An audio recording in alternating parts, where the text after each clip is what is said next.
It is May 1849. In the city of Dresden, an uprising breaks out in the aftermath of revolutions across Germany, demanding representative government and better living conditions for the people. Fighting erupts and Saxon troops are sent to the city to put down the rebellion, which is soon crushed, causing its perpetrators to flee into exile. Amongst the ranks of the rebels is a young composer, an anti-Semitic, nationalist and anti-capitalist who over the coming years will compose some of the most important and revered operas in history, inspiring countless people and other artists from Strauss to Adolf Hitler, his music being unofficially banned in Israel to this very day. The man's name? Richard Wagner, history's most controversial composer.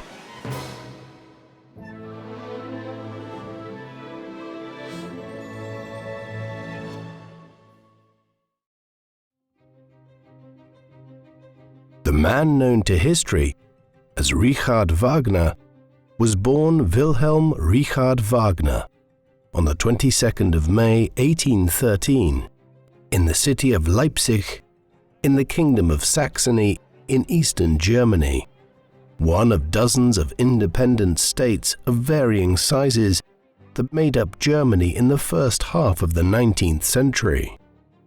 His father was Karl Friedrich Wagner, a police official in Leipzig. Karl had married Johanna Rosina Petz in 1798, and the couple would go on to have 9 children. Richard was the youngest of his extensive brood of children. At least this is the commonly accepted story. According to one of Richard Wagner's biographers, he was actually the son of a German painter and actor by the name of Ludwig Geyer, a close friend of Karl Friedrich Wagner, who stayed at the Wagner house when his performing troupe was in Leipzig.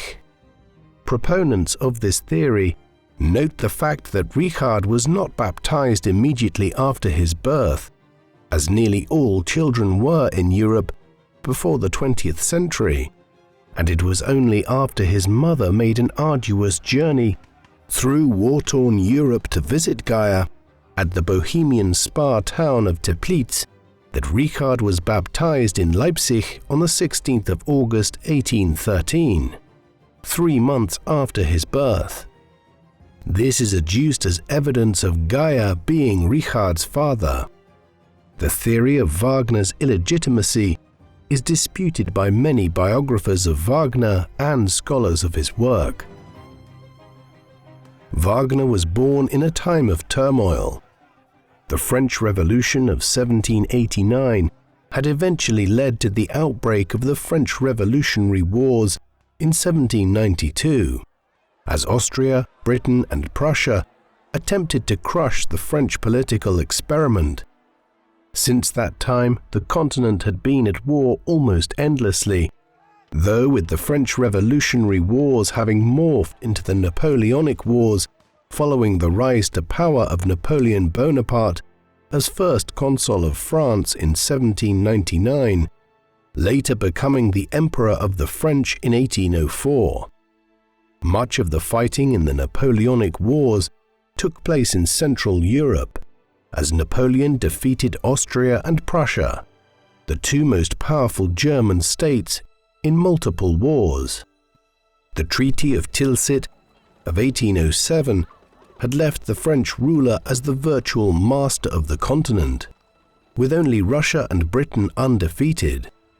However, Bonaparte's vaulting ambition caught up with him when he decided to invade Russia in the summer of 1812, a campaign which saw him seize Moscow, but then abandon Russia as his men were deprived of supplies as the Russian winter set in, leading to the destruction of much of La Grande Armée.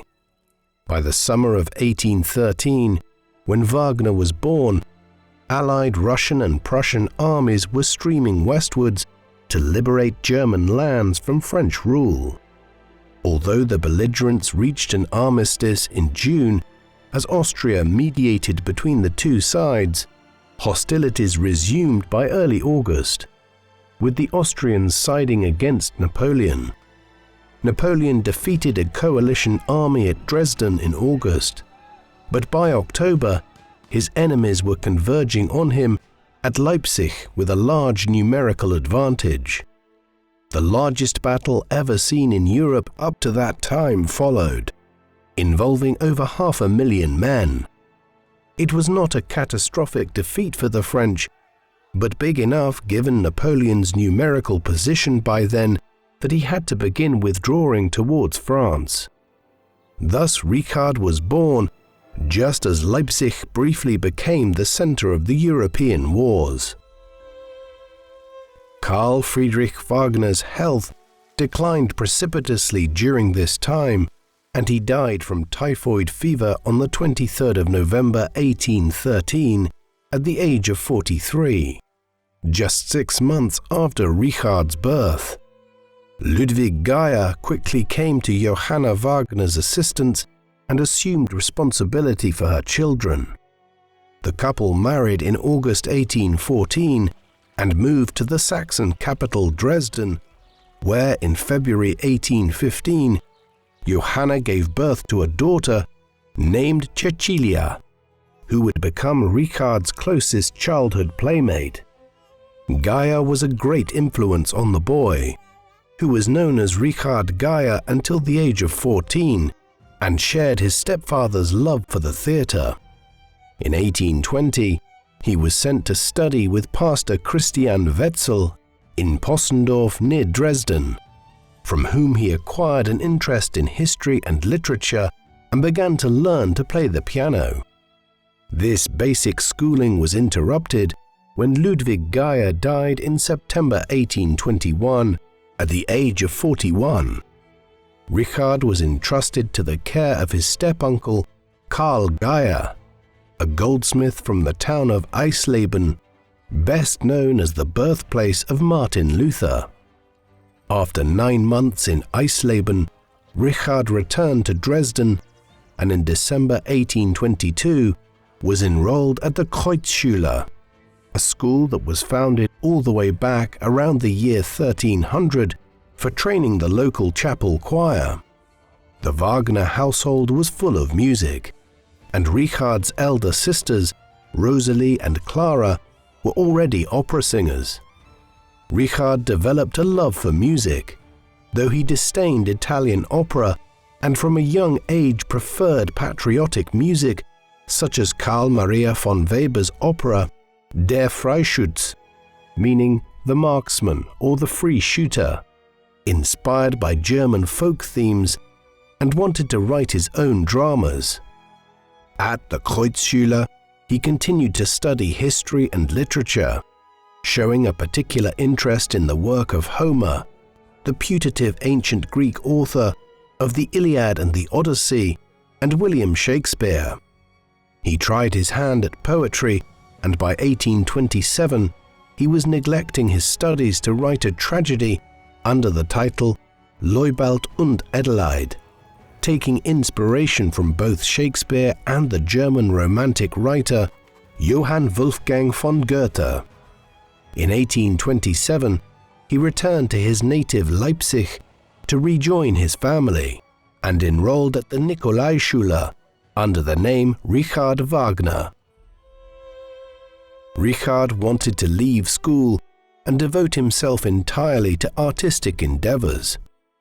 Despite family opposition, he doubled down on his ambitions and began taking informal music lessons from Christian Müller, a violinist at the Leipzig Gewandhaus, where he was enraptured by the performances of Beethoven's symphonies.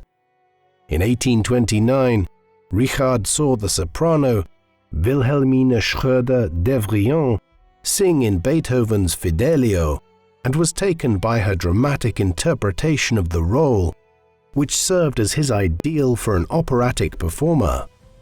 He immediately sent her a letter declaring his intention to write a piece of music worthy of her talents. Later reflecting in his autobiography, quote, "When I look back across my entire life, I find no event to place beside this in the impression it produced on me. The same year, he received approval from his family to begin formal studies with Müller. In 1830, Wagner wrote an overture in B-flat major inspired by Beethoven, whose innovations on the classical form often shocked his audiences. Richard aimed to achieve the same effect by interrupting the opening theme with a loud drum beat every fifth bar. When the piece was performed, the audience's initial bewilderment was followed by laughter as they anticipated the thunderous boom each time it came around.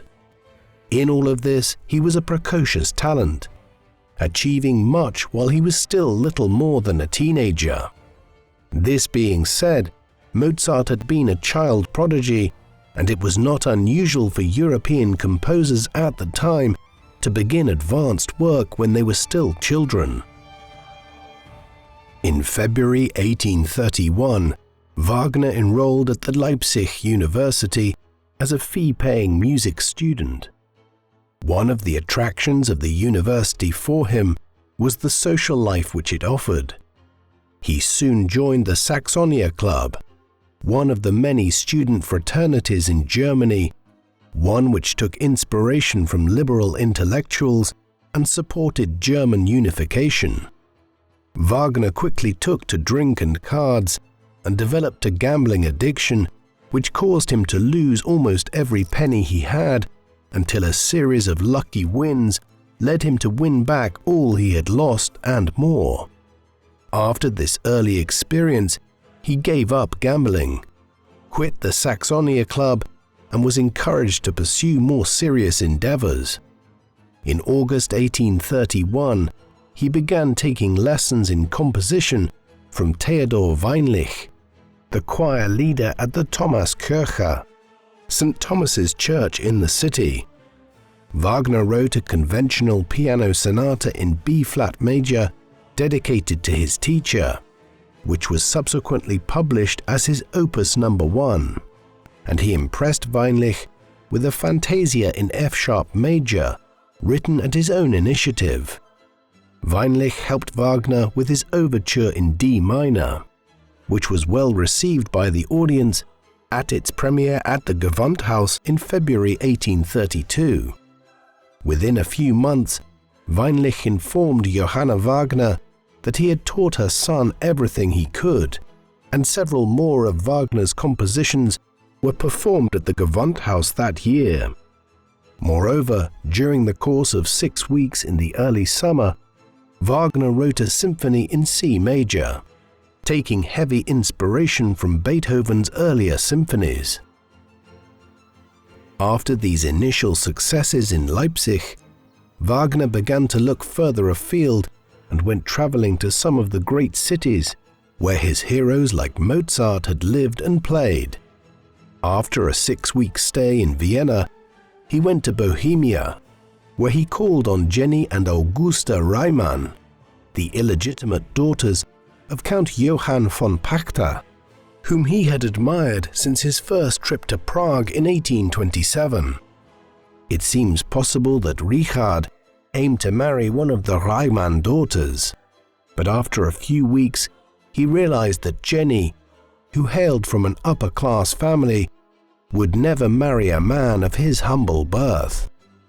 Taking inspiration from this development, he began to write a libretto for an opera called Die Hochzeit, or The Wedding. Unlike most operatic composers of the mid-19th century, who worked alongside a librettist that wrote the actual words of the opera to accompany the music produced by the composer, Wagner wrote both the words and the music for his compositions himself. Inspired by his own experiences and with a nod to Shakespeare's Romeo and Juliet, the tragedy features two feuding medieval families who make peace as Hadmar. The head of one family invites the representative of the other, Kadult, to attend his daughter Ada's wedding with her bridegroom Arindal. After falling in love with Ada during the preliminary festivities, Kadult breaks into her apartment and attempts to seduce her. During the ensuing exchange, Ada pushes Cardolt away and accidentally sends him plunging to his death from the balcony of her apartment. Horrified, she works herself up into a fit of hysteria before falling dead upon Cardolt's coffin at his funeral the next day. After this personal disappointment in Prague, Wagner returned to Leipzig and began setting his libretto to music. He soon abandoned the whole enterprise after Rosalie criticized the subject matter. This downturn aside, during the winter of 1832 to 1833, Wagner's symphony was performed to great acclaim at the Gewandhaus, and on the back of this, in January 1833, he went to Würzburg to take up a position as choirmaster at the theatre there. A year in Würzburg followed, during which he wrote his first complete opera, Die Feen, or The Fairies. Thereafter, he returned to Leipzig and spent the first half of 1834 trying to get this new work staged. Capping a productive period in his early 20s, while he was on holiday in Bohemia in the early summer, Wagner sketched out the plot of a second opera, Die Liebesverbot, meaning The Ban on Love, a comic tale of forbidden love set in 16th century Sicily and inspired yet again by one of Shakespeare's works, Measure for Measure, one of the Bard's lesser-known plays. In July, Wagner went to the spa town of Bad Lauchstädt to take up the post of musical director at the struggling Magdeburg Theatre Company. On the day of his arrival, Wagner noticed Christina Wilhelmina Planner, nicknamed Minna, a beautiful tragic actress 4 years his senior, and immediately fell for her. After a tempestuous courtship, the couple were engaged by February 1835. Back in Magdeburg, Wagner struggled to raise funds for the company by holding concerts. Wagner himself was in debt, and his performers were poorly paid. Moreover, to compound his personal problem, after the second season of the work opened at Magdeburg in August 1835, he heard that Minna had accepted a position at the Königstadt Theater in Berlin. He had great difficulty in persuading her to stay. In January 1836, with the opera company on the verge of bankruptcy, he completed Die Liebesverbot and was obliged to give his own financial backing to ensure that it was staged. The opera premiered on the 29th of March to an unimpressed audience. The first showing was a disaster, with the lead singer forgetting the words of the songs. A second show was cancelled, so poorly received was the premiere. The company disbanded, and Minna left for the city of Königsberg, seeking to secure a job for her future husband at the theatre. In July, Wagner followed Minna to Königsberg, where the pair were married in November 1836. The union did not begin well. The newlyweds argued frequently, and just a few months later, Minna left for Hamburg with a businessman named Dietrich. In the meantime, Wagner was appointed music director at the theatre in Riga, which, though part of the Russian Empire, was home to a large German community. A few weeks after his arrival in August, Wagner received an apologetic letter from Minna, and the couple were reunited. His main preoccupation in 1838 was a new opera, Rienzi, based on the life of Cola di Rienzo, a 14th century Italian political leader who led a popular revolt against the Roman aristocracy and briefly ruled Rome until his supporters turned on him. Wagner hoped that Rienzi would help him pay off his creditors in Riga, but when his tenure ended in the summer of 1839, he and Minna had to make a daring escape across the Russo-Prussian border to flee from his creditors. A nomadic period followed, in which the couple visited London and Paris. In the latter city, Wagner met the poet Heinrich Heine and the composers Giacomo Meyerbeer and Hector Berlioz. Inspired by being back amongst fellow composers, during the winter of 1839, Wagner wrote the first movement of a symphony inspired by Goethe's masterpiece, Faust. Although he soon abandoned the idea for a symphony and renamed it an overture, it remains one of his most popular instrumental pieces. While continuing to work on Rienzi, Wagner desperately sought Meyerbeer's support in having Die Liebesverbot staged in Paris, convinced that it simply hadn't found its right audience yet after the flop back in Magdeburg in 1836. While Meyerbeer actively attempted to help the young German, nothing was forthcoming. Instead, in June 1840, Wagner scaled back his ambitions and proposed a new one-act opera, Der Fliegende Holländer, The Flying Dutchman, based on one of Heine's short stories. In an attempt to make ends meet, Wagner also turned his hand to music criticism by writing journal articles about the German musical scene, which brought him name recognition but little money. He narrowly avoided being sent to debtor's prison, and although he completed Rienzi in November, he abandoned hopes of staging it in Paris and instead wrote to the King of Saxony asking to stage it in Dresden. Wagner received approval in June 1841, which encouraged him to continue working on The Flying Dutchman, the libretto which he had written in just 10 days, in May 1841. He worked frantically on the music in July and August, and by November the opera was complete. With this, in early 1842, Wagner began to make arrangements for its premiere in Berlin. By then, he was desperate to leave Paris and return to Saxony.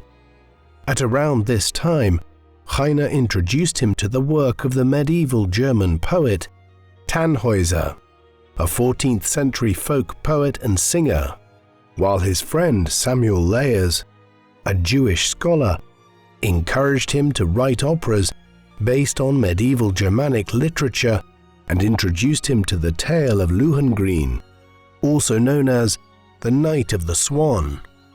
After returning to Germany in April, Wagner began sketching out scenes for a Tannhäuser opera, named after the medieval poet. He otherwise spent the autumn supervising rehearsals of Rienzi, which premiered at the Dresden Court Theatre on the 20th of October 1842. From the conductor's podium, Wagner was astonished by the reaction he received from the audience, who remained in their seats throughout the 6-hour-long performance. After the struggles of the past 6 or so years, it was a seeming validation of his work. Wagner's circle was also expanding in important ways during these years. At a concert in Berlin, he had his first proper meeting with Franz Liszt, the virtuoso Hungarian pianist and composer who was a European celebrity already by that time. The two men would soon become close friends. With negotiations for The Flying Dutchman dragging on, Wagner agreed to give its premiere in Dresden on the 2nd of January 1843. Following Heine's lead, Wagner initially set the drama off the Scottish coast, but shifted the scene to Norway as an echo of his own personal experiences crossing the North Sea between Germany, England and France in the late 1830s. Instead of a historical grand opera like Rienzi, Wagner turned to a familiar folk legend about a Dutch ghost ship doomed to remain at sea forever.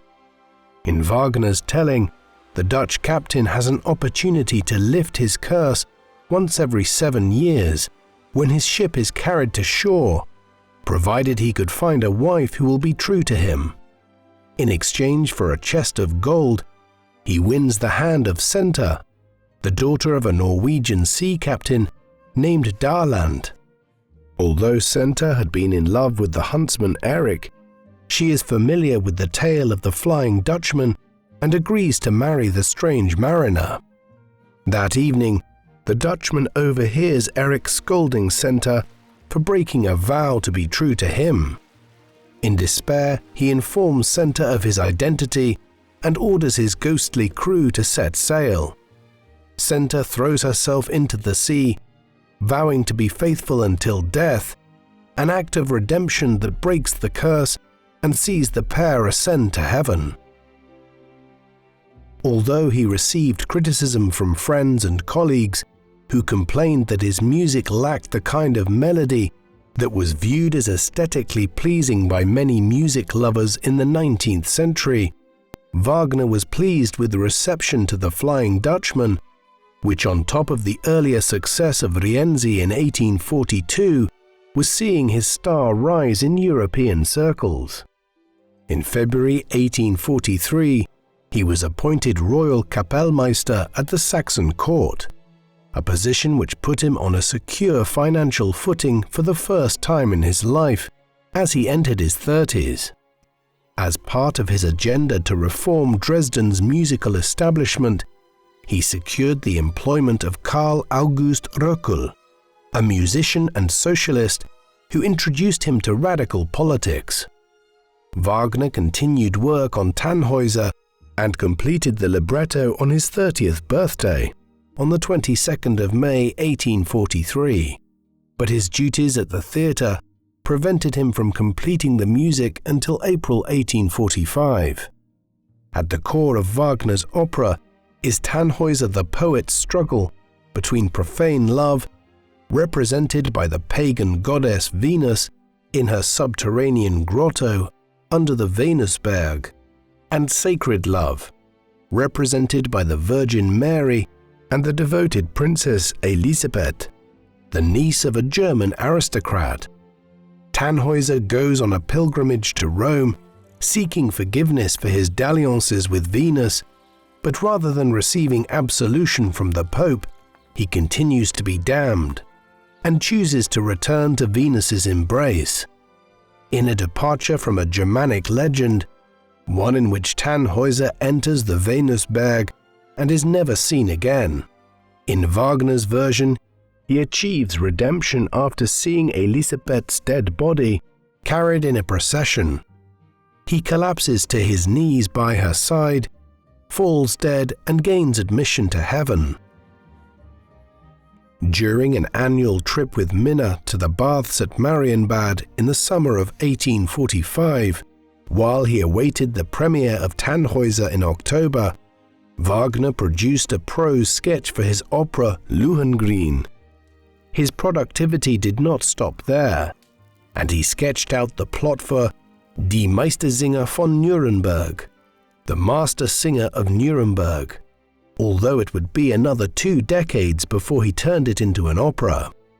His work in Dresden ensured that he was unable to return to completing Lohengrin until the summer of 1846, but by August 1847, he had a complete draft of the opera finished.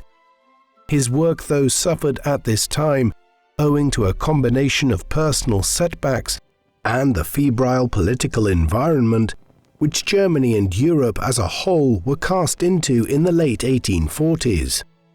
Firstly, on the 9th of January 1848, just over a week after he began putting together the full score for Lohengrin, Wagner's mother, Johanna, died at the age of 69. Just weeks later, revolution began spreading across Europe, fueled by dismay at rising food prices and regional famines caused by the potato blight. In France, King Louis-Philippe was overthrown in February 1848. The revolutionary fervor reached Dresden in late February. King Frederick Augustus II was initially reluctant to give concessions, but as the opposition mounted and the demonstrations grew larger and larger, on the 13th of March, he replaced his cabinet with members of the liberal opposition. While Wagner was preoccupied with completing the score to Lohengrin as the revolts were breaking out, in April, perhaps inspired by the wave of pan-German nationalism sweeping Central Europe, he produced a proposal for a German national theatre, which he hoped to become the first director of. After the German National Assembly convened in Frankfurt on the 18th of May, Wagner began to contribute to the political debate, but his attempt to offer a compromise between monarchy and republicanism failed to satisfy either party, and in late 1848 he learned that the court theatre was no longer prepared to stage Lohengrin as he became mired in political controversy. Despite warnings from Minna to steer clear of politics, by the autumn, Wagner was contributing regular articles to the Volksblätter, or People's Journal, a new publication founded by his friend Röckel, who was elected to the Saxon Assembly in January 1849. In early 1849, Wagner wrote a sketch for a drama entitled Jesus von Nazareth, in which he would represent the historical Jesus as a social revolutionary, devoid of all his religious trappings. In Saxony, the political winds were already turning against the revolutionaries after the conservative Baron Friedrich von Beust was appointed Prime Minister in February 1849. In March, Röckel introduced Wagner to Mikhail Bakunin, the Russian political radical who would go on to become one of the most influential thinkers in the development of political anarchism. The two men quickly became friends. Meanwhile, the National Assembly in Frankfurt produced a new constitution which elected King Frederick William IV of Prussia as Emperor of a united Germany. But the Prussian ruler refused to accept an imperial crown from the people. In early April, Wagner penned an article in which he assumed the voice of the Goddess of Revolution to announce, quote, "I shall destroy the dominion of one over the many, of the dead over the living, of matter over mind. I shall shatter the power of the mighty, of law and of property." While the Saxon Assembly adopted the German constitution, the king's conservative ministers responded by dismissing their liberal colleagues. In early May, an uprising broke out on the streets of Dresden. While Wagner supported the revolutionaries by handing out propaganda posters to the king's soldiers and performing other roles, the appearance of Prussian troops 3 days later signaled the beginning of the end for the uprising. Wagner left Dresden on the 9th of May, after narrowly avoiding arrest. In July 1849, Wagner had settled in political exile in Zurich in Switzerland, where the 1848 revolutions had seen a new liberal constitution. Here he began working on a series of essays about art. While he continued to support political revolution, with the failure of the 1848 revolutions, he looked towards an artistic revolution instead. Inspired by the work of socialist writers like Pierre-Joseph Proudhon and Ludwig Feuerbach, Wagner also denounced both Christianity and industrialization, both of which he believed were constraining human creativity.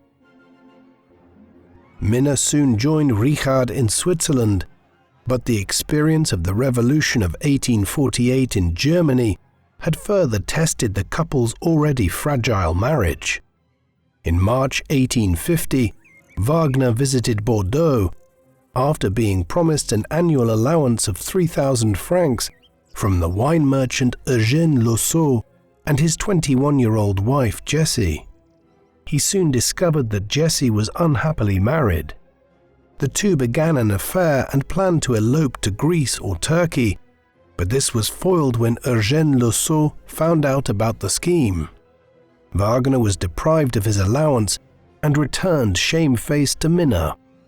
In August, Liszt arranged for Lohengrin to premiere in the town of Weimar, but Wagner could not attend as an arrest warrant was still out for him in the German lands. In the same month, Wagner wrote the essay Jewishness in Music, claiming Jewish composers were motivated for commercial reasons to write catchy tunes that lacked artistic depth. In this, he criticized Felix Mendelssohn and Giacomo Meyerbeer in particular, both German Jewish composers.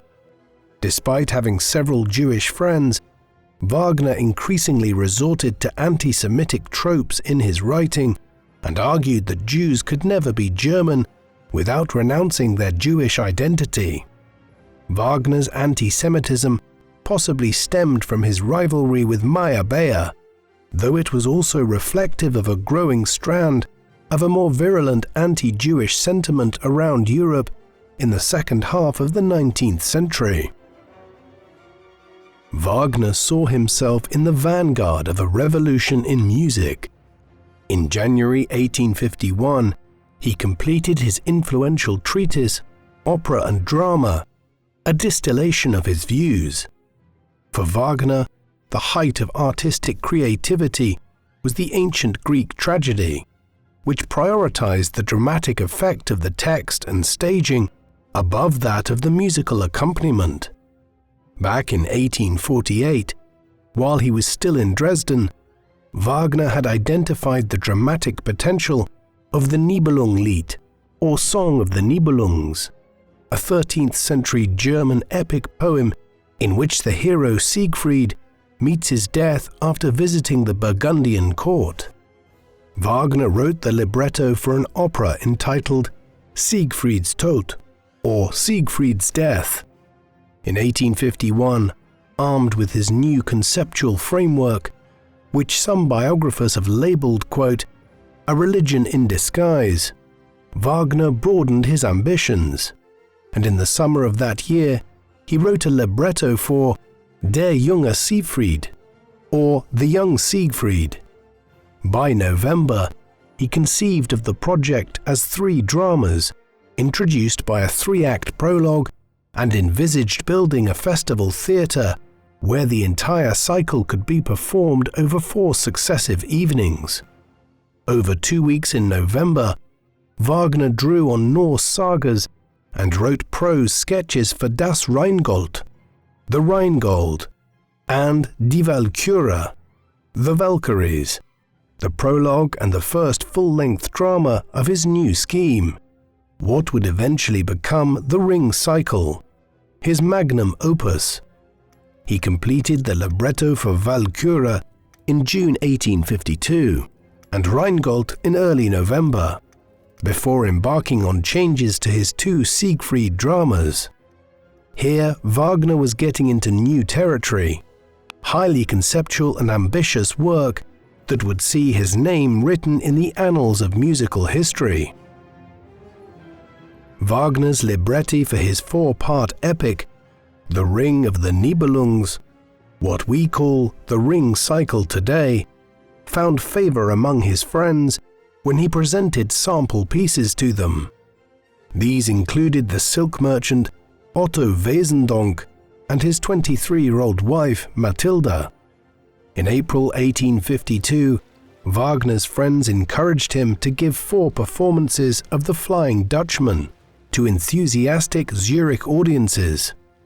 The following May, several dozen musicians came together in Zurich to participate in 3 special concerts in honor of Wagner's 40th birthday. In June, Wagner dedicated a piano sonata in A-flat major to Matilda Wesendonck, who inspired a burst of productivity from Wagner. The score of Rheingold was composed between November 1853 and May 1854, and the first 2 acts of Walküre in September 1854. At this juncture, taking inspiration from the philosopher Arthur Schopenhauer's The World as Will and Representation, as well as his increasingly romantic affection for Matilda Wesendonck, Wagner began sketching out the scenario for Tristan und Isolde, based on an Arthurian romance. He then returned to Walchura and drafted the music for the third act in November and December. Conscious of the need to continue making a living, even while he was preparing what would come to be revered as his best work, in the spring of 1855, he accepted an invitation by the Old Philharmonic Society in London to conduct 8 concerts in the capital of the British Empire. Although British musicians were unaccustomed to his style, and the audiences preferred the likes of Meyerbeer and Mendelssohn, by the end of his 4-month stay in June 1855, he had won the admiration of the Londoners, while his Tannhäuser Overture was well received by Queen Victoria and Prince Albert. Upon returning to Zurich, Wagner began orchestrating Walchura and completed the full score in March 1856. Although he moved on to Siegfried and continued working on it into 1857, Wagner was diverted for a time to completing another one of his most iconic works, Tristan und Isolde, a version of the Germanic tale of Tristan and his love for Isolde.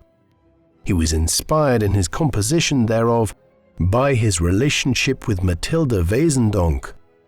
In early 1857, Otto Wesendonck invited Wagner to rent a cottage next to the villa that was being built for him and Mathilde in Zurich. The Wagners moved in at the end of April. In August, not long after the Wesendoncks moved in, they received a visit from the conductor Hans von Bülow and his young wife Cosima, the second daughter of Franz Liszt. In the presence of Mathilde, Cosima, and Minna, Wagner completed the libretto of Tristan over 3 weeks that autumn. The 3 women were in attendance when Wagner gave a reading of his new drama, in which the title characters shared a love that transcended their existing loveless marriages. In different ways, all 3 were emotionally affected by the performance. Minna viewed the other 2 with suspicion, sensing that her strained marriage was close to an end, and Richard was openly discussing it in his new work. The newlywed Cosima was a fervent admirer of Wagner's and was perhaps disappointed that he had chosen Mathilde as his muse. By October, Wagner and Mathilde were walking arm in arm in public, and the composer immediately began writing the music for Tristan. With Mathilde at the window of his study, Wagner also wrote the first 4 of a set of 5 songs set to her poetry, known as the Wesendonck Lieder. While Otto was conveniently away in America on business, Wagner serenaded Mathilde and showered her with dedications, though the relationship seemingly remained platonic. The idyllic winter that Wagner spent with Mathilde could not last. After Otto's return, Wagner left briefly for Paris in January 1858. By the time he returned to Zurich in early February, he discovered that he had a rival for Mathilde's affections in the latter's Italian teacher, Francesco di Sanctis. In early April, Wagner wrote Mathilde a soothing letter of apology after an argument the previous night, but his message was intercepted by Minna, who interpreted it as an invitation to an illicit encounter. As a result, both Wagner and Mathilde were forced to give a full account of their relationship to their respective spouses. The resulting storm blew over, and in May, Wagner's spirits were seemingly lifted by the arrival of the 16-year-old Karl Tausig, a young Jewish prodigy who had arrived on Liszt's recommendation. However, in early July, Wagner resolved that he had to keep his distance from the Wesendoncks, and so he moved away from Zurich.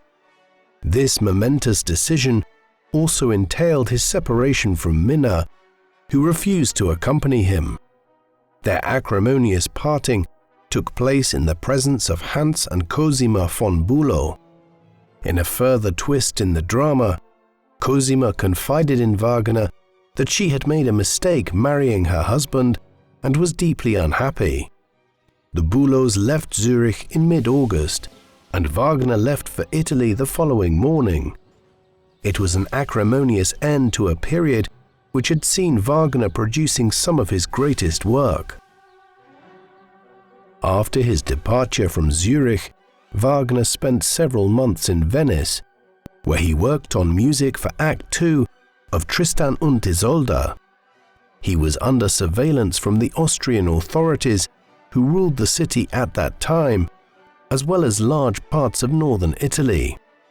In March 1859, he left Italy to escape the hostilities breaking out between Italian nationalists and the Austrians at the start of the Second War of Italian Independence, a movement which would lead to the unification of Italy into the Kingdom of Italy in 1861. Wagner decamped to Lucerne, where he completed the score to Tristan und Isolde in early August. The following month, he reluctantly went to Paris and embarked on his third attempt to make a name for himself in the French capital. He also invited Minna to rejoin him. While the traditionalists continued to criticize him, in France, Wagner won the support of a younger generation of admirers and obtained Emperor Napoleon III's backing to stage Tannhäuser at the Grand Opera. After rehearsals began in September 1860, Wagner had to deal with complaints from French musicians who found certain sections too challenging. The eventual performance on the 13th of March 1861 started well, and Act 1 was enthusiastically applauded by the audience upon its conclusion. However, Act 2 saw a coordinated protest from the gentlemen of the prestigious Jockey Club of Paris, a men's club that had taken over the Champ de Mars in central Paris for their equestrian activities in the middle of the 19th century. It was common practice for members of the club to arrive late to performance at the opera, something which Wagner protested against by refusing to structure the performance to accommodate them. The Jockey Club members responded by heckling the work. Wagner did not take this lying down and decided to cancel the whole thing in response. He would never permit another production of Tannhäuser in Paris. The brutal reception of Tannhäuser in Paris and the controversy which it aroused led to a debate throughout the continent about the qualities of Wagner's music. Wagner sought to have the Tristan und Isolde premiere somewhere in Germany, after being granted an amnesty the previous year and the dropping of the charges against him stemming from his involvement in the failed revolution of 1848. He eventually decided on a premiere in Vienna. On the 15th of May, he saw Lohengrin performed for the first time in the Austrian capital, having been unable to attend the premiere in Weimar years earlier. However, while the German-speaking world was more receptive to his work than was the public in France, the musicians at Vienna found Tristan und Isolde too challenging to perform, and the premiere of it was postponed. Amidst these difficulties, Wagner decided to return to working on Die Meistersinger von Nuremberg, more than 15 years after writing the prose sketch, and started work on the libretto in January 1862. For much of the year, Wagner traveled around Europe seeking a place that would inspire his creativity. He had been granted amnesty in Saxony, and Minna was awaiting him in Dresden, but after a few ill-tempered reunions, the couple saw each other for the last time in November 1862. During the winter, Wagner gave a series of 3 concerts in Vienna, featuring extracts from his yet unfinished Meistersinger and Ring cycle. The pieces included the exhilarating Ride of the Valkyries at the opening of Act 3 of Walküre, which continues to be an audience favorite to this day. Around the time of his 50th birthday in May 1863, Wagner settled in Vienna to supervise rehearsals of Tristan und Isolde. However, the challenges were proving insurmountable, and in March 1864, the production was finally cancelled. Wagner was facing one of the most acute crises of his professional life. He had conceptualized a new form of musical drama, but he was so ahead of his time that there was seemingly nobody capable of performing it in Vienna. On a personal level, he was desperate for female companionship after the collapse of his marriage, but unwilling to definitively cut his marital ties. In late November 1863, Wagner made a visit to the Bülows in Berlin and enjoyed a carriage ride with Cosima while Hans was otherwise occupied. As they parted, they came to an understanding that they were destined to spend their futures with each other. Yet Wagner's emotional relief at these developments could not alleviate his huge debts, which compelled him to leave Vienna in March 1864. He resumed his wanderings until early May, when he received a visit from Franz von Pfistermeister, cabinet secretary to the 18-year-old King Ludwig II of Bavaria, an enthusiastic admirer of Wagner's since he had seen a production of Lohengrin in 1860, and who had recently risen to the Bavarian throne. The king invited Wagner to his court in Munich and promised to rescue him from his uncertain fate. Within hours of being given King Ludwig's offer, Wagner was accompanying Pfistermeister on the train to Munich, where he had his first audience with King Ludwig, who urged him to finish his ring cycle and promised to be at his disposal. The king was as good as his word and authorized an initial payment to Wagner 5 days later to help him pay off his debts. In addition to a regular salary and a bonus for completing the ring cycle, by the end of the year, Ludwig had given Wagner over 130,000 gulden, or 1/10 of his entire civil list. Armed with his new patronage, in May, Wagner moved to the shores of Lake Starnberg, to the southwest of Munich, where he met with Ludwig almost every day. Although he enjoyed Ludwig's patronage, 2 further missing pieces had to fall into place for Wagner to achieve personal and professional fulfillment. He was expecting a visit from the Bülows in early summer. Cosima arrived ahead of her husband in late June and immediately began an affair with Wagner. When Hans arrived a week later, he was none the wiser. In October, Wagner moved to Munich to begin preparing for the premiere of Tristan und Isolde there, and in November, Ludwig announced plans for a new festival theatre to be built for Wagner at a prominent hilltop location. Faced with a major change to their city's skyline, the king's ministers sought to undermine Wagner's influence with the king. After being assured of the king's confidence in March 1865, the composer carried on with his plans to premiere Tristan und Isolde on the 15th of May 1865. Wagner was fortunate to have the services of husband and wife acting duo Ludwig and Malvina Schnorr in the title roles. Rehearsals began in early April, the same day that Cosima gave birth to a daughter named Isolde, the product of her extramarital liaison with Wagner. This, as he entered his mid-50s, was Wagner's first child. Meanwhile, Hans von Bülow, who knew the score inside out, ensured that it was performed to Wagner's standards. While the premiere was delayed and only eventually performed on the 10th of June, it had an electrifying effect when it was staged. Beyond the tragic subject matter, Wagner's music had a revolutionary impact. Wagner opens the opera with a dissonant chord. known as the Tristan chord, and maintains the harmonic tension throughout the whole 4-hour spectacle, only achieving the resolution at the end of Act 3 with Isolde's death.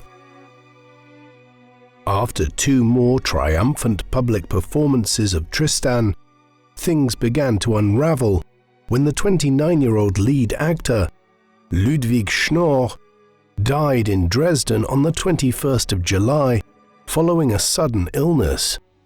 By August, Cosima had installed herself in Wagner's house as his secretary and began handling his correspondence and negotiations with the Bavarian court. In November, Wagner was invited to stay a week at King Ludwig's childhood home of Hohenschwangau Castle, sitting on a peak among the forested hills of southwestern Bavaria. 4 years later, Ludwig would begin building the iconic Neuschwanstein Castle at a nearby site, decorating the interiors with scenes from Wagner's operas. Although he was feted at Hohenschwangau, tensions between Wagner and Ludwig's ministers were reaching breaking point on account of the fees he was being paid and the cost of the artistic program he had promoted. Wagner began urging the king to dismiss his cabinet and appoint ministers who were more willing to entertain his plans. But instead, in December, Ludwig, under pressure from his government ministers, reluctantly demoted Wagner and asked him to leave Munich, while continuing to reassure him of his personal patronage. Richard was also stunned to hear of Minna's death on the 25th of January 1866. Soon afterwards, he and Cosima moved into a house on the northern shore of Lake Lucerne called Triebschen, where Wagner worked on the music for Meistersinger. A few weeks later, Wagner received a visit from King Ludwig, who expressed a desire to abdicate and join him in Switzerland. Wagner recognized that it was no use having a former king as his patron and urged Ludwig to reconsider. In the meantime, rumors about Wagner's relationship with Cosima intensified.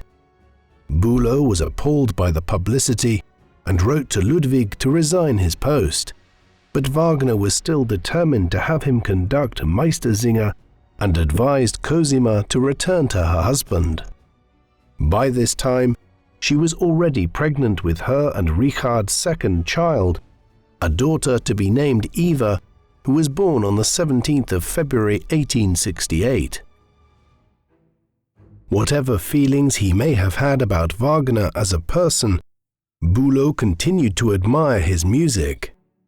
Hence he conducted the premiere of Die Meistersinger von Nuremberg in Munich in June 1868, even as rumors of his wife's affair with Wagner continued to fly. Set in 16th century Nuremberg, the opera focuses on the city's Guild of Master Singers, an association of amateur musicians who worked as tradesmen. The spectacle opens with a declaration of love between the young knight Walter von Stolzig and Eva Pogner, the daughter of a master singer who decrees that she is to be married to the winner of a forthcoming song contest. As an outsider, Walter is not a member of the guild and is unfamiliar with its arcane rules. The innovative composition that he submits as his application is rejected, leaving the town clerk, Beckmesser, as the favorite to win Eva's hand. Eva appeals for assistance from the veteran master singer Hans Sachs, who instructs Walter in the guild's traditions and works with him on a song that meets the spirit of the guild's rules. Beckmesser comes across Sachs's composition and attempts to perform it in the song competition, but fails to master the unusual style. Walter steps in to give a flawless performance and is declared winner of the competition. Wagner, the outsider who challenged the traditional rules of music making, was invited to watch the performance from the royal box and broke convention by bowing to acknowledge the audience's ovation at the end of the second act. With so many of his long-gestating works now finished and having premiered, Wagner restarted work on the Ring Cycle by returning to Act 3 of Siegfried. By this time, Cosima and he were ready to formalize their relationship and for Cosima to leave Hans. Following a trip with Wagner to Italy in September, Cosima became pregnant with their third child. Although Hans denied Cosima's request for a divorce, she took her daughters Isolde and Eva and moved in with Wagner permanently in mid-November 1868. This new period of Wagner's life was not just characterized by his relationship with Cosima. Not long afterwards, in May 1869, Wagner received a visit from the young philosopher Friedrich Nietzsche, the newly appointed professor of philology at the University of Basel. The two men had first met in Leipzig the previous November, and Wagner was glad to be acquainted with a promising scholar and fellow admirer of Schopenhauer and Greek tragedy, whom he felt instinctively understood his music. Nietzsche became a frequent visitor to Tribschen and was staying as a guest when Cosima gave birth to their third and final child, a boy who they named Siegfried on the 6th of June. Over the following days, Wagner completed the piano sketch of Siegfried and worked on its orchestration, while Hans Richter led rehearsals for Rheingold. At the dress rehearsal, Wagner concluded that while the music was good, the scenery and costumes were totally inadequate. He thus sought to postpone the premiere, if not cancel it altogether. Ludwig was adamant that the show would go ahead and dismissed Richter. Das Rheingold premiered on the 22nd of September under the direction of Franz Wüllner, who also gave the premiere of Die Walküre on the 26th of June 1870. The performance was a success, though Wagner continued to be irritated by the fact that Ludwig had seemingly taken over production of the Ring Cycle. In June 1870, following various legal toing and froing, the Bülow's marriage was formally dissolved. Wagner married Cosima on the 25th of August. The couple were looking for new pastures where Wagner could achieve his ambitions of staging the Ring Cycle as part of a 4-day festival, and were drawn to the town of Bayreuth in northern Bavaria. However, before they could progress this plan, war broke out between France and Prussia. Wagner was inspired in the months that followed to compose the Kaisermarsch in honor of Kaiser Wilhelm I, who was proclaimed the emperor of a new German empire in January 1871, fulfilling in some fashion the German nationalist aspirations that had inspired the revolution of 1848. With the war winding down, the Wagners arrived at Bayreuth in the late spring of 1871. They were impressed by the place, and Wagner resolved to premiere the whole Ring Cycle here. He spent the remainder of the year working on the music for the fourth and final part of it, renamed Götterdämmerung, or Twilight of the Gods. During the winter, he received permission from the Bayreuth authorities to build his theatre, and in April, he and Cosima moved to the town to supervise the construction work, with the foundation stone laid down on the 22nd of May 1872. As King Ludwig refused to offer financial backing, Wagner traveled throughout Europe giving concerts to raise money. Despite these efforts, finances were running low by the end of 1873, and in January, Ludwig finally agreed to a loan. On the 28th of April 1874, the Wagners moved into a new house called Wahnfried, where he completed Götterdämmerung in November, more than 25 years after he first conceived his Nibelung drama. Wagner's life's work was coming to a climax. On the 13th of August 1876, The inaugural Bayreuth Festival opened with a performance of Beethoven's Ninth Symphony, followed by Das Rheingold, conducted by Hans Richter. Rheingold sets the scene for the tragedy that is about to unfold in the ring cycle. The dwarf Alberich the Nibelung steals gold from the Rhine maidens and forges a ring enabling him to be master of the world. Fearing a challenge to his authority, Wotan, king of the gods, steals the ring from Alberich, but not before the dwarf curses all future holders of the ring. Wotan is soon forced to give up the ring to the giants Fasolt and Fafner, who abduct the goddess Freya, whose golden apples enable the gods to remain youthful. This sets the stage for Die Walküre, in which Wagner introduces the Valkyries, the 9 warrior daughters of Wotan, who protect Valhalla, the home of the gods. Meanwhile, Wotan has fathered a pair of twins, Siegmund and Sieglinde, whom he hopes will help the gods take back the ring from Fafner. After growing up apart, Siegmund and Sieglinde fall in love, even after realizing they are siblings. The gods are angered by the incestuous union and decree that Siegmund must die in battle with Sieglinde's husband Hunding. The Valkyrie Brünnhilde defies her father and helps Siegmund, only for Wotan to shatter Siegmund's sword, Nortung, allowing Hunding to stab Siegmund to death. Wotan then banishes Brünnhilde from Valhalla. Siegfried, the third part of the ring cycle, opens in the cave of the dwarf Mime, Alberich's brother, who is raising the young Siegfried as his foster child.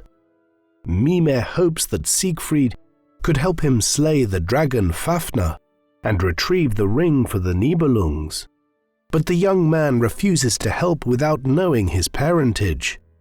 Mime explains that Siegfried's mother, Sieglinde, died in childbirth and entrusted him with Siegmund's broken sword. After Mime fails to repair the sword, Siegfried forges Nortung himself. Mime takes Siegfried to Fafner's lair and the hero stabs the dragon, enabling him to gain possession of the ring. Siegfried realizes that Mime intends to poison him to steal the ring and kills him.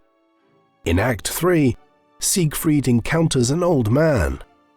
Failing to recognize his grandfather, Wotan, he mocks him and breaks the spear that symbolizes Wotan's authority. Siegfried eventually passes through a ring of fire, where he sees Brünnhilde sleeping in her armor. He falls in love with her and awakens her with a kiss. After some hesitation, Brünnhilde is won over and renounces her divine powers in the name of mortal love. Götterdämmerung, the fourth and final stage of the cycle, then begins with a reminder of the cursed ring, which Siegfried gives to Brünnhilde as a token of his love. Brünnhilde's sister, the Valkyrie Waltraute, informs her that Wotan's spear has been broken and asks for the ring to restore Wotan's authority. But Brünnhilde remains faithful to Siegfried and refuses to give it up. In the meantime, Siegfried arrives at the hall of the Gibelungs, near the Rhine, where he falls victim to a plot by King Gunther and his half-brother Hagen.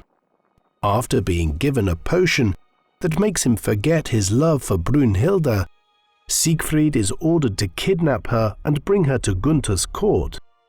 Brünnhilde accuses Siegfried of betrayal, and Siegfried is eventually slain by Hagen.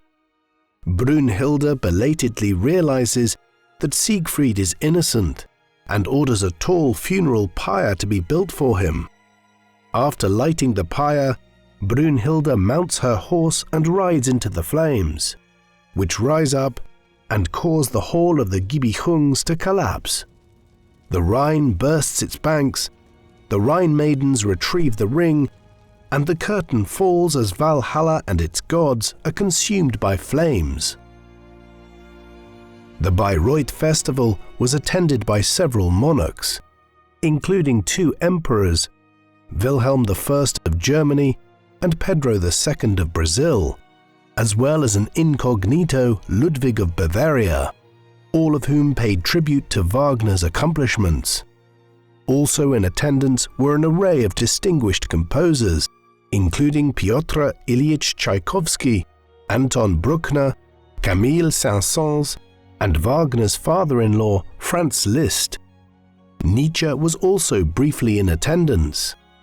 This was the peak of Wagner's career from an artistic perspective, and few can deny that the performance of the Ring Cycle gave expression to a form of German nationalism just a few years after the founding of the German Empire, which was a significant feature of European cultural life in the 19th century.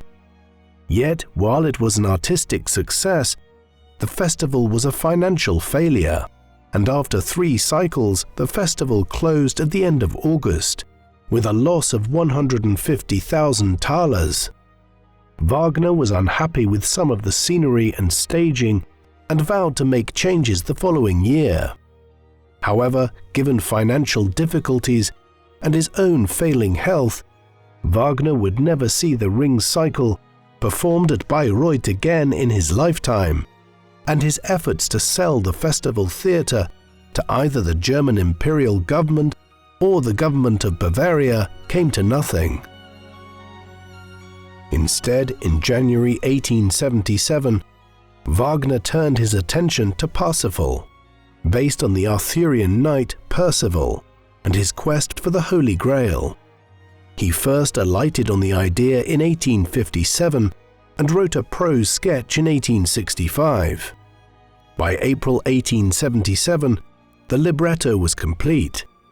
Despite its Christian symbolism, which drew Nietzsche's ire and contributed to the end of his friendship with Wagner, Parsifal was also inspired by Indian philosophies, particularly Buddhism, in its emphasis on purity and death as a release from human suffering. Wagner managed to finish his orchestral sketch in 1879, but his declining health compelled him to take long breaks in Italy, which inspired the set design for Parsifal. During these years, he was also preoccupied with writing articles discussing issues such as German identity and religion for the Bayreuther Blätter, a journal he founded in 1878. He continued to view the Jewish people with suspicion and favored their expulsion from Germany. Conversely, he had been clearly identified as a proponent of German nationalism, the Ring Cycle effectively being a major statement about the mythology of the Germanic people and an epic for an age of a unified German state. Later, his work would be employed, just like that of Nietzsche and many other 19th century German writers, to promote the Nazi regime in Germany. But beyond his often ambiguous anti-Semitism, we should not view Wagner as someone who would have approved of the tenets of National Socialism and the uses to which his work was later put. In September 1879, Wagner cut his ties to the Munich Court Theatre in order to prevent King Ludwig from insisting on a premiere for Parsifal in the Bavarian capital. The king responded magnanimously and placed the court theatre at Wagner's disposal for festival performances at Bayreuth. Wagner envisaged staging Parsifal in 1882 and engaged his Jewish friend, Hermann Levy, as its conductor. Wagner completed the full score to Parsifal on the 13th of January 1882 during a winter break in Palermo in Sicily and returned to Germany in April. After the usual complaints about costumes and scenery, alongside the disappointment that King Ludwig would not be present, Wagner saw Parsifal premiere on the 26th of July 1882. It ran for 16 performances in total, ending 5 weeks later. During the final performance, Wagner sneaked into the orchestra pit in the third act, took the baton from Levy, and conducted the rest of the opera. Not long after this poignant episode, the Wagner family went to Venice in mid-September. The composer's health deteriorated rapidly over the winter, and he died of a heart attack on the 13th of February at the age of 69. His body was transported to Bayreuth, where it was buried in the garden at Wahnfried. The festival which he and Cosima founded here continues to this day as a way of celebrating Wagner's work and that of other 19th century composers.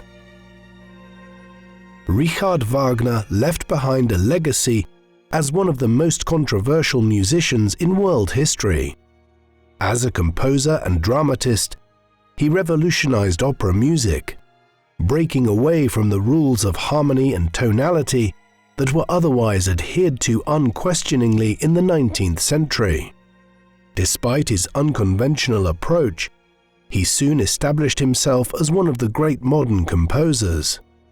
All of his mature operas have become part of the modern operatic repertoire, and every year tens of thousands of his admirers flock to Bayreuth to attend the annual festival that he inaugurated in 1876.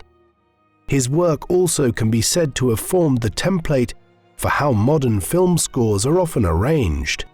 While one of the most iconic scenes in modern cinema is in Francis Ford Coppola's Apocalypse Now, when a helicopter brigade descends to attack a village, with Wagner's The Ride of the Valkyries blaring out of speakers to the surrounding countryside. The most controversial aspect of Wagner's life were his political views. These were inconsistent and evolved over time.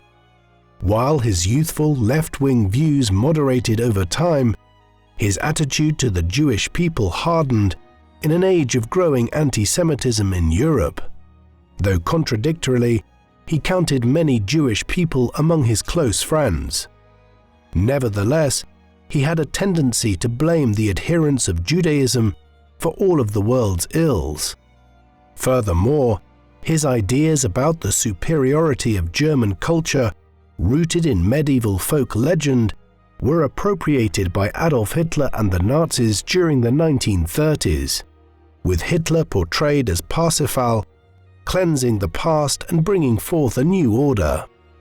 Much of this criticism is probably unfair. Wagner cannot be held responsible for the ends to which his music was put by political agents long after his own lifetime. Instead, he should be appreciated in the light of his own career and work as one of history's great composers. What do you think of Richard Wagner? Can the artist be separated from their art? Is it possible to enjoy and appreciate Wagner's artistry and dramatic abilities while rejecting his more controversial political views? Please let us know in the comment section. And in the meantime, thank you very much for watching.